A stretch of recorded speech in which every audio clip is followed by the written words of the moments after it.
আজকে মমতা বন্দ্যোপাধ্যায়ের সাথে আমার থেকে বেশি কারোর সম্পর্ক ছিল না, তা সত্ত্বেও সেই মমতা বন্দ্যোপাধ্যায় আমাকে তিনবার বহিষ্কার করেছে, 5 বার জেল খাটিয়েছে। আমার যদি এই বহিষ্কার করলো তাহলে আমার জেল খাটানোর দরকারটা ছিল না। 6 মাস আমার জেল খাটালো, তারপরে বহিষ্কার করলো।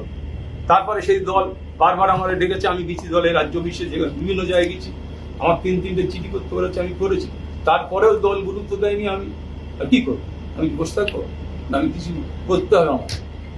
তারা আমার বারবার অপমান করেছে, আমি সেই অপমান মাথায় পেতে নিয়ে ঘুরে বেড়াবো? সেই কারণে আমি আমার সাথে অনেকেরই কথা আছে, আমি এটা এখন বলবো না, আমি সেটা ঠিক সময় আগামী দিনে এটা জানা যাবে কোন দলের রাজনৈতিক দলে যাচ্ছেন সেটা আমি তো বলছি যে আমি নতুন করে শুরু করছি, আপনারা দেখতে থাকুন না, দেখুন না। আজও যে বহিষ্কারটা হয়েছে, আমি যে বহিষ্কার হয়েছে, এটা সম্পূর্ণ একটা নেতার কথা। কয়েক কোটি টাকা নিয়ে আমাকে বহিষ্কার করা হয়েছে। এক নেতা কয়েক কোটি টাকা দিচ্ছে আরাবুলকে বহিষ্কার করা, তার কথা মতো বহিষ্কার হয়েছে দল।